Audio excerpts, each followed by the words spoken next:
Hello farmers, இன்னைக்கு முடியல எதை பற்றி போகிறோம்னா மல்லிகையில் ஏற்படக்கூடிய ஒரு பூஞ்சான நோயை பற்றி போகிறோம். இது வந்து சாதாரணமாக எல்லா மல்லிகை விவசாயிகளுக்குமே தெரிஞ்சிருந்திருக்கும். என்ன பூஞ்சான நோய்னா ரூட் ராட்டுன்னு சொல்லக்கூடிய வேரழுகல் பூஞ்சான நோய் தான். மல்லிகை விவசாயத்தை பொறுத்தவரை பயிர் சேதத்தை ஏற்படுத்தக்கூடிய நோய்களில் இந்த வேரழுகல் பூஞ்சான நோயும் ஒன்று.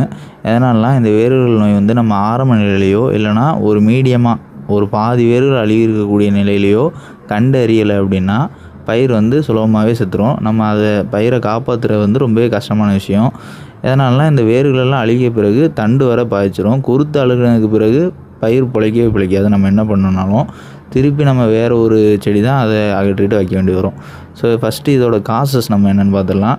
பொதுவாகவே வேரழுகல்னால் எல்லாருக்குமே தெரியும். வேரழுகல் வந்து எந்த சமயத்தில் ஏற்படும் அப்படின்னா, எப்போது செடியை சுற்றி தண்ணி வந்து போதுமான அளவுக்கு மேலே இருக்குதோ, அதாவது செடிக்கு தேவையான ஈரத்தை தாண்டி ஈரம் இருக்கும்போதும் ஏற்படும்.